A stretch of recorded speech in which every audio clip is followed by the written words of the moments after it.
اعوذ باللہ من الشیطان الرجیم بسم اللہ الرحمن الرحیم اولئک لهم نصیب مما کسبوا واللہ سریع الحساب واذکروا اللہ فی ایام معدودات فمن تعجل فی یومین فلا اثم علیہ ومن تأخر فلا اثم علیہ لمن اتقى واتقوا اللہ واعلموا انکم الیہ تحشرون۔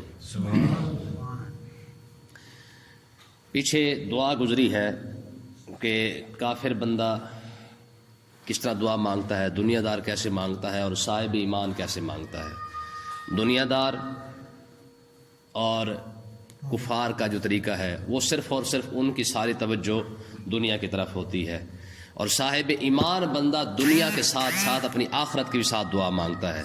تو اللہ تبارک و تعالیٰ نے ارشاد فرمایا اولئک لہم نصیب مما کسبوا، فرمایا کہ ہر ایک کے لیے وہی حصہ ہے جو انہوں نے کمایا ہے، یعنی جس نے جیسی دعا مانگی ہے اس کو ویسا ہی ملے گا۔ جس نے دنیا کی دعا مانگی اللہ تعالیٰ اس کو دنیا عطا فرما دے گا، جس نے دنیا کے ساتھ ساتھ آخرت کی دعا مانگی اللہ تعالیٰ اس کو بھی عطا فرما دے گا۔ واللہ سریع الحساب، اور اللہ تبارک و تعالیٰ جلد حساب لینے والا ہے۔ اگلی ایک اور بات حج کے متعلق آ رہی ہے۔ اللہ تبارک و تعالیٰ نے ارشاد فرمایا وَاذْكُرُوا اللَّهَ فِي أَيَّامٍ مَّعْدُودَاتٍ، فرمایا گنتی کے دنوں کے اندر اللہ کو یاد کرو۔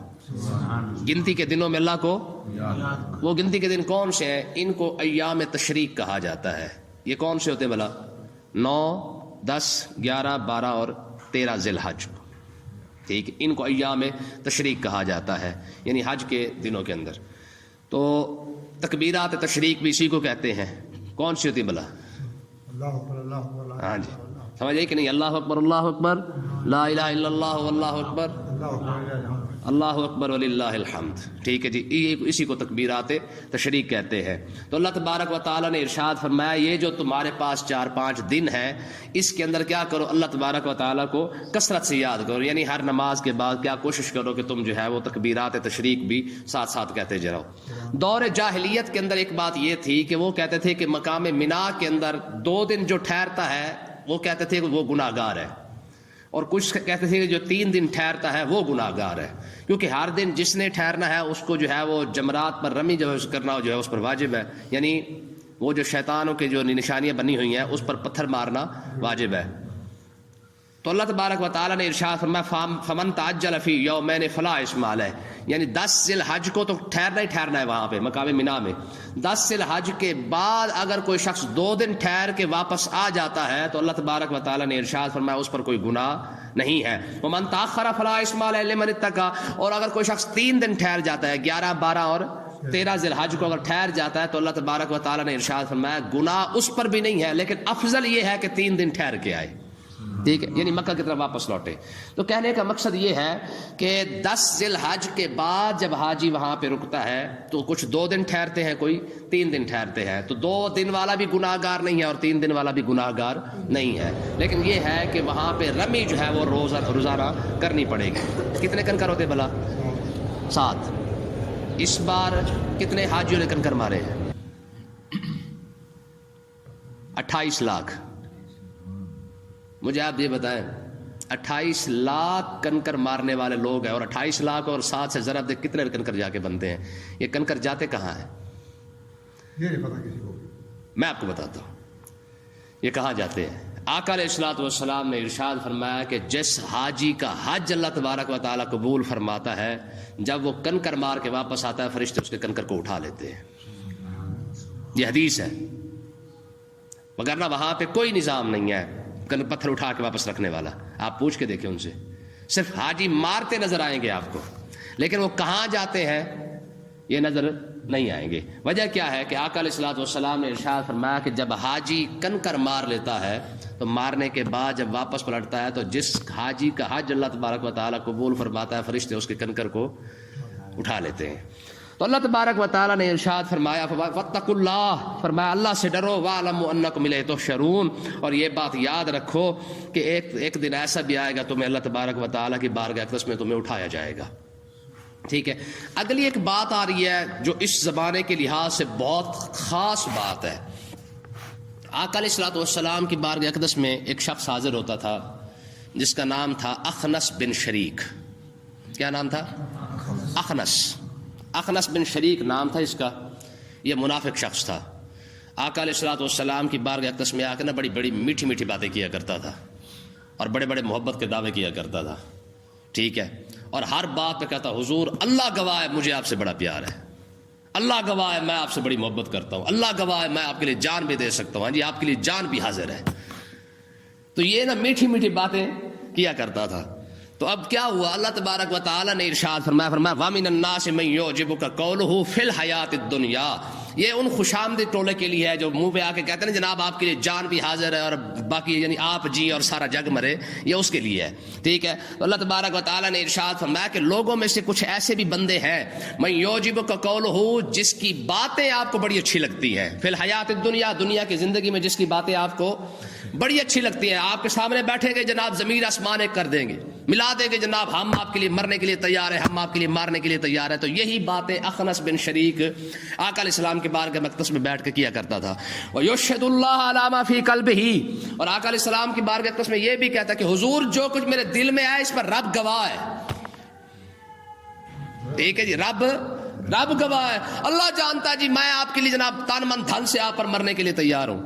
تو اللہ تبارک و تعالیٰ نے ارشاد فرمایا اگر یہی بات ہے نا تو وَهُوَ أَلَدُّ الْخِصَامِ، رب نے ارشاد فرمایا محبوب یہ سب سے بڑا جھگڑالو بندہ ہے، یہ جو آپ کے سامنے بیٹھ کے میٹھی میٹھی لگا رہا ہے نا، ٹھیک ہے جی، ہمارے ہاں بھی ایسے طبقے کی کمی تو کوئی نہیں نا، ہے جی، وافر مقدار میں ماشاءاللہ مل جائیں گے جی، جو آپ کے سامنے آ کے کہیں گے جناب ہم تو آپ کی خاطر مرتے ہیں، ہے جی، آپ کے لیے تو جناب جان بھی حاضر ہے، جان تو ایسی کمال کی بات ہے ہر بندہ جان لیے پھرتا ہے، آپ کے لیے جان بھی حاضر ہے، کسی سے پانی کا گلاس مانگے وہ نہیں ملے گا، جان سب کے لیے حاضر ہے، سمجھ آئی کہ نہیں آئی ہے؟ ایسی ہماری منافقت کٹ کٹ کے بھری ہوئی ہے، ٹھیک ہے، کسی کا کام پڑ جائے وہ کہتے جی یہ کام تو نہیں ہو سکتا باقی جان آپ کے لیے حاضر ہے، ایسے ہوتا کہ نہیں ہوتا؟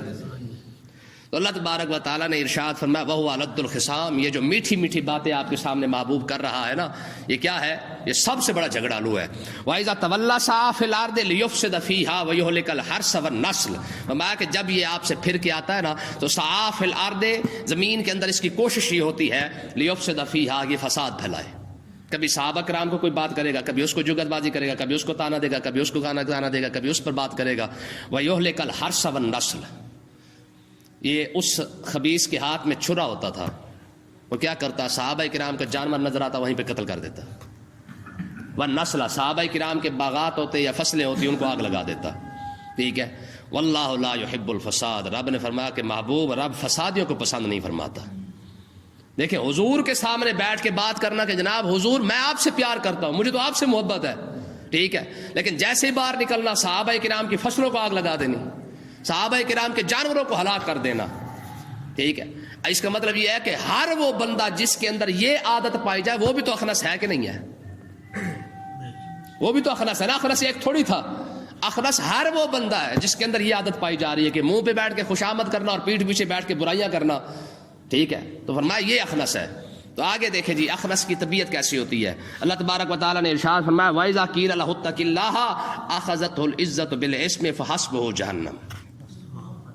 اللہ تبارک و تعالیٰ نے ارشاد فرمایا جب ان سے کہا جاتا ہے، کس سے؟ یہ اخنس سے، یعنی اخنس طبیعت کے لوگوں سے، جب بھی آپ کہیں گے نا ایسے لوگوں کو، کسی کو آپ کہیں گے اتق اللہ، اے اللہ سے ڈر، اخذت العزت بالاسم، میں اسے زد جو ہے نا مزید گناہ پر ابھارتی ہے۔ مطلب کیا ہے؟ وہ اپنی بے عزتی محسوس کرتا ہے۔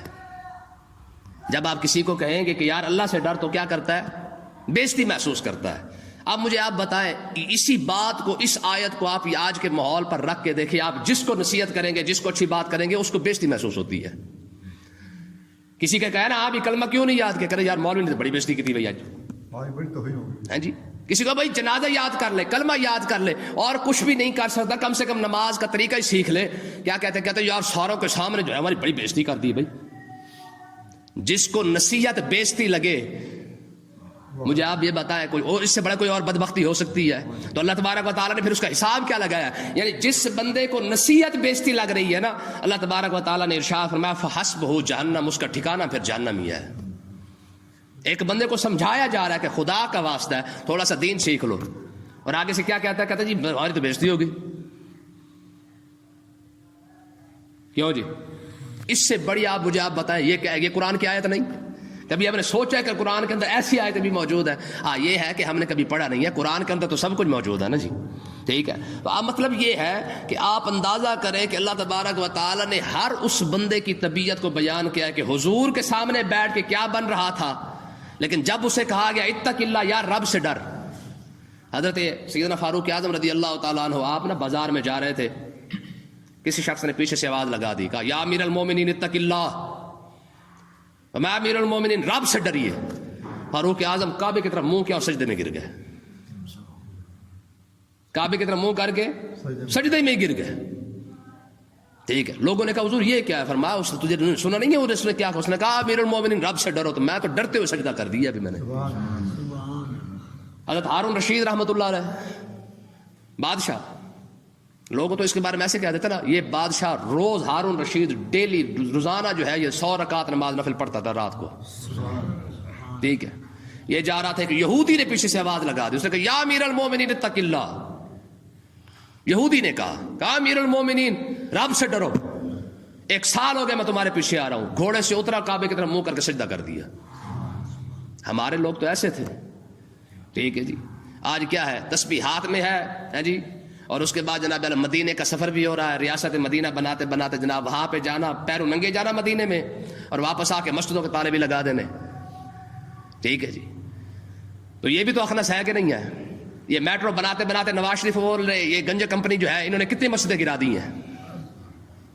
ان کے گھروں میں بھی محفل میلاد ہوتی ہے. آپ کیا سمجھتے کہ یہ نہیں کرتے؟ یہ محفل میلاد کرتے ہیں. ٹھیک ہے. سیرت النبی کانفرنس کرتے ہیں یہ لوگ. اخرس کہتا ہے نا حضور مجھے آپ سے پیار ہے، تو یہ لوگ بھی محفل میلاد بھی کرتے ہیں، یہ لوگ سیرت النبی کانفرنس بھی کرتے ہیں. اس کے باوجود روڈ بنانے کی، میٹرو بنانے کے بعد یہ کئی مسجدیں گرا دی لاہور کے اندر. نہیں. مجھے آپ بتائیں، یہ مدینہ طیبہ کے اندر پیرو ننگا جانے والا حکمران جب فیض آباد کے اندر بیٹھنے والے لوگ جنہوں نے صرف ختم نبوت کی بات کی، اتنا 44 بندے مار ڈالے. ہاں سیرت النبی کانفرنس بھی ساتھ ہو رہی ہے.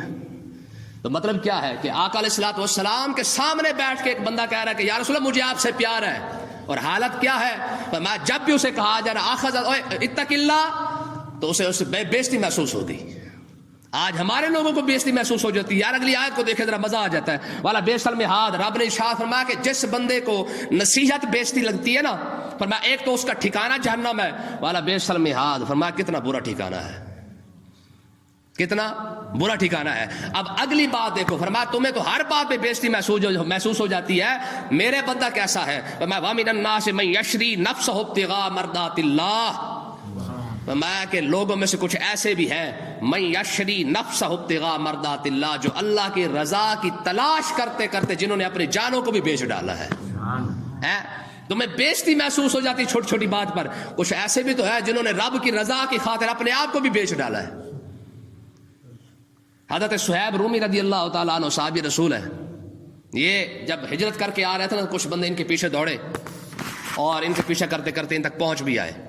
جب پہنچ آئے نا تو انہوں نے کہا بھی بات سن لو، میرے پاس تیر بھی ہے اور تلوار بھی ہے، جب تک میرے پاس یہ دونوں چیزیں ہیں اس وقت تم مجھے پکڑ نہیں سکتے. جب تک میرے پاس تیر ہے تب تک تو تم مجھے پکڑ نہیں سکتے. باقی اگر تیر ختم بھی ہو گیا تو پھر میرے پاس تلوار ہے، مقابلہ تو ہوگا. ہاں میں تمہیں ایک کیا کہتا ہوں، ایک آفر کرتا ہوں. ہے جی نہیں، ایک آفر کر رہا ہوں. ٹھیک ہے جی. آفر کیا ہے جی؟ وہ یہ ہے کہ میرے گھر کے اندر فلاں فلاں فلاں فلاں جگہ پہ جو ہے وہ فلانی فلانی چیز پڑی ہوئی ہے، اتنا پیسہ وہاں پڑا ہے، اتنا پیسہ وہاں پڑا ہے، اتنا پیسہ وہاں پڑا ہوا ہے، جاؤ جا کے اٹھا لو. اور میں نے گھر بھی تمہیں دے دیا. انہوں نے کہا جی ٹھیک ہے. وہ واپس چلے آئے اور حضرت صہیب رومی رضی اللہ تعالیٰ عنہ یہ آقا علیہ الصلوۃ والسلام کی بارگاہ قدس میں مدینے پہنچے. ابھی انہوں نے بات نہیں سنائی تھی کہ جبریل علیہ الصلوۃ والسلام یہ آیت لے کے آ گئے. بتاؤ یار کہاں بات جاتی ہے؟ ہم بھی اپنے آپ کو مسلمان ہی کہتے ہیں نا. ٹھیک ہے. لوگ چھوٹی چھوٹی بات، یہ دیکھیں ہم نے جو گروپ بنایا نا واٹس ایپ پہ، چھوٹی چھوٹی بات پر لوگ لیفٹ کر جاتے ہیں، چھوڑ جاتے ہیں، گروپ چھوڑ جاتے ہیں کہ ہماری تو بےزتی ہو گئی. بھائی ہم نے ایک ویڈیو ڈالی تھی، ہماری ویڈیو نہیں چلانے دی، ایک پوسٹ ڈالی، پوسٹ ہماری ڈیلیٹ کر دی ہے. اتنی بات لوگوں کو بےزتی محسوس ہوتی ہے. بتاؤ کہاں کا عشق رسول ہے؟ جب ہم تمہیں سکھا رہے ہیں تو پھر ہم سے سیکھو. پوری کلاس کے اندر ساری کلاس استاد بن جائے، سکھاؤ گے کس کو؟ سکھانے والا تو ایک ہی ہوتا ہے، استاد تو پھر ایک ہی ہوتا ہے نا جی. مقصد کہنے کا یہ ہے کہ آج لوگ چھوٹی چھوٹی بات پر اپنی بےزتی محسوس کرتے ہیں. تو اللہ تبارک و تعالیٰ نے ارشاد فرمایا میرے وہ بھی تو بندہ ہے نا جنہوں نے اپنا گھر سارا کچھ دے کے جو ہے وہ صرف اللہ کی بارگاہ اقدس میں حاضر ہو گئے. ٹھیک ہے. آقا علیہ الصلوۃ والسلام نے ارشاد فرمایا کہ صہیب کیا کر کے آیا ہے؟ عرض کی حضور میں نے اپنا مال اور اپنا جائیداد اور اپنا گھر جو ہے وہ سارا کا سارا کفار کو دے دیا. فرمایا دے کے آیا نا تو یہ نہ سمجھ کہ تو گھاٹے کا سودا کر کے آیا، رب نے تیری شان کے اندر یہ آیت نازل فرما دی ہے. قیامت تک کے لیے قرآن بھی حق اور قرآن کا ہر فرمان بھی حق. جب تک یہ آیت پڑھی جاتی رہے گی صہیب رومی کا نام ضرور آتا رہے گا کہ یہ وہ شخص ہے جنہوں نے اپنے رب کی رضا کی خاطر اپنا گھر قربان کر دیا تھا. یہ وہ شخص ہے جس نے اپنے رضا کی خاطر اپنا سارا مال ہی قربان کر دیا تھا. آج مجھے بتائیں لوگ 5 روپے رب کی رضا کے لیے دینے کے لیے تیار نہیں ہے. اسلام کی خاطر 1 روپیہ خرچ نہیں ہوتا ہے لوگوں سے. ٹھیک ہے. لیکن یہ کیسے ہے؟ فرمایا جنہوں نے اپنا سارا کچھ قربان کر ڈالا ہے. واللہ رؤوف بالعباد. فرمایا اللہ تعالیٰ اپنے بندوں پر بڑا ہی مہربان ہے. فرمایا جب بندوں پر مہربان ہے تو بہت بڑی قربانی دے کے آ رہا ہے، رب تم پر کتنا رحم فرمائے گا. یہ صہیب رومی کے بارے میں کہا جا رہا ہے جب اللہ تعالیٰ بندوں پر مہربان ہے. ٹھیک ہے. تو صہیب تو بہت بڑی قربانی دے کے آیا، پھر بتا رب تجھ پر کتنی مہربانی فرمائے گا. تو کہنے کا مقصد یہ ہے کہ بھائی اسلام ایک ایسی شے ہے کہ جو بندہ اس کے ساتھ اسلام کے ساتھ لگ جائے رب عزت اسے عطا فرماتا ہے.